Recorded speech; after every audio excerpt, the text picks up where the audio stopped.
If the message of Fatima truly ended with the public revelation of the Third Secret in the year 2000, then why does the Catholic Church continue to turn its eyes toward that sacred event?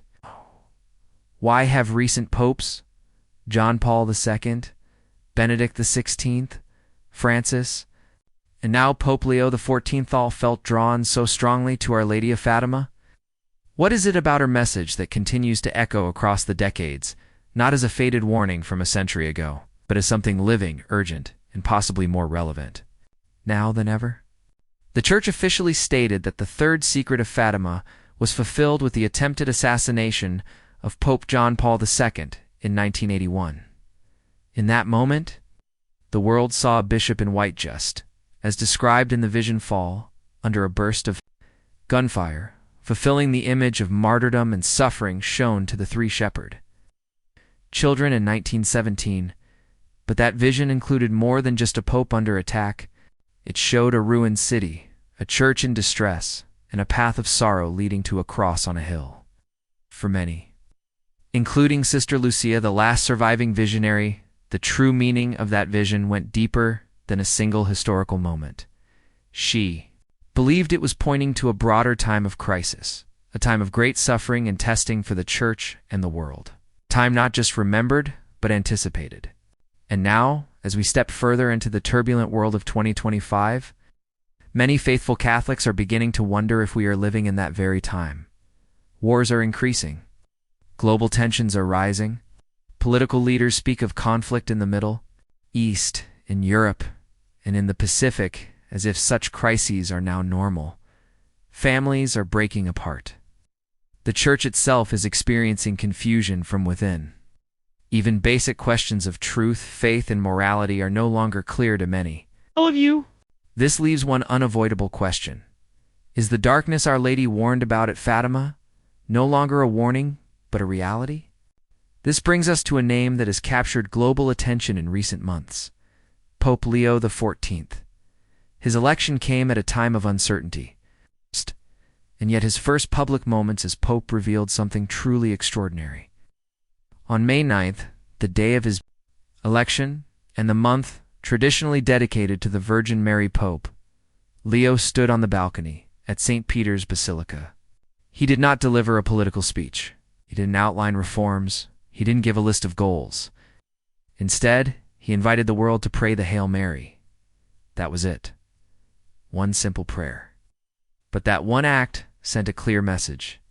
This papacy would not be guided by politics, but by prayer. Not shaped by human strategy, but by divine surrender. Just a few days later, on May 13th, the Church celebrated the feast of Our Lady of Fatima, the very date when Mary first appeared to the shepherd children in 1917. While many expected the new pope to give a public homily or deliver a major address, Pope Leo chose something different. He spent the day in quiet prayer with his Augustinian brothers. No cameras, no microphones, no press. That decision revealed everything. For him, Fatima was not just a story. It was a spiritual mission. And he was beginning his leadership, the same way Mary called the world to respond in 1917, through humble, quiet prayer. At the same time, something powerful was taking place, hundreds of miles away in Fatima, Portugal. The bishops of Portugal had gathered together in unity and led thousands of people in prayer, not for a nation, but for their new pope. The president of the Portuguese Bishops' Conference offered a prayer of consecration, not for political power or national protection, but for Pope Leo XIV himself. In that sacred prayer, the bishops asked Mary to guide him, to strengthen him, and to protect him during trials. It wasn't just a religious ritual, it was a clear sign that the Fatima message was not finished. It was continuing, and Pope Leo was becoming part of it. Then, just days later, Pope Leo held his first general audience. Once again, he avoided politics or international policies. He returned to the words that Mary spoke at Fatima: "Pray the rosary every day for peace." These were not new words. They were the exact message that Our Lady gave the children over a century ago. Pope Leo added this: "Let us ask that men disarm their hearts. Let prayer be our weapon." While world leaders are building military, alliances, and investing in weapons, the new pope is pointing to something different, something far older and deeper. He is inviting the world to see that the real battle is not between nations, but within the human heart. The real threat is not just war, but spiritual emptiness. And the real answer is not found in tanks or treaties, but in the rosary. For those who understand the full message of Fatima, none of this is surprising. In 1917, during the horrors of World War I, the Virgin Mary told the children, "Pray the rosary every day to obtain peace for the world and the end of the war." And she gave a warning. If people did not turn back to God, worse things would follow. She spoke of the spread, of errors, of wars, of persecution, and of a church suffering deeply. At the time, these seemed impossible. But as history moved forward, we saw everything she spoke about begin to unfold. Pope Leo XIV's connection to Fatima didn't begin when he became pope.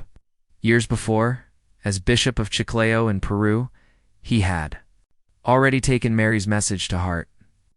In 2019, he consecrated the entire country of Peru to the Sacred Heart of Jesus and the Immaculate Heart of Mary. He invited the pilgrim statue of Our Lady of Fatima to his diocese not just for ceremony, but for deep prayer. He knelt before the statue and asked for forgiveness, healing, and a spiritual awakening for his people. Even then, it was clear he believed Fatima wasn't just a historical event, it was a divine answer for our times. Now as Pope, that same spirit continues. His PayPal symbols say everything. His coat of arms includes a white lily for purity, a Marian flower, and a flaming heart pierced by sorrow, symbolizing suffering love. His motto, "In I lo and O in him who is one, we are one," speaks of unity through Christ, but also through Mary, who gathers the church in her maternal care. So why do so many still look to Fatima? Why did Pope Benedict XVI say in 2010, "Whoever thinks the prophetic mission of Fatima is over is deluded"? Why does Pope Leo XIV continue to echo those same calls? Because the Fatima message is not over, it is still happening. It is still needed. And perhaps we are now living in the very time it warned us about. Fatima warned of a time when Russia would spread her errors, not just of politics or war, but of moral confusion, atheism, and spiritual darkness. It warned of a time when many nations would be destroyed, a time when the church would be persecuted, not only from outside, but from within, a time when faith would be tested, even among the highest levels of the church. And now, in 2025, many are asking if that time has come. The world is in chaos. Nations are armed. Conflicts are growing. People are leaving the faith in record numbers. And even within the church, confusion reigns. Yet Mary gave us the remedy. She told us, pray the rosary. She told us, make reparation. She told us, consecrate yourselves to her Immaculate Heart. And she promised that, in the end, her Immaculate Heart would triumph. But victory comes only after the battle. The light comes only after the night. And right now, we are still in that night. But heaven is not silent. Heaven is still speaking. And maybe Pope Leo XIV has been chosen for this very moment, not to lead with politics, but with prayer. Not to fight with power, but with humility. A Marian Pope raised not by ambition, but by providence, now guiding the Church through one of the darkest moments in history, not with speeches, but with silence. Not with laws, but with the rosary. And now we are left with one final question. One that has been whispered for years, but is now asked more loudly. Have we been told everything? The Vatican revealed the Third Secret of Fatima in 2000, but many theologians, scholars, and even clergy have said they believe something is missing, that what was revealed was only part of the message. Some even speak of a fourth secreti prophecy, not only of persecution, but of apostasy, a falling away from the faith, spiritual darkness inside the Church itself. The Vatican has denied these claims, but the question remains, if the full truth has already been told, why do the popes keep returning to Fatima? Why do they still consecrate the world, their nations, and their papacies to her? Because the battle is still raging, and the message is still alive. Fatima is not a relic.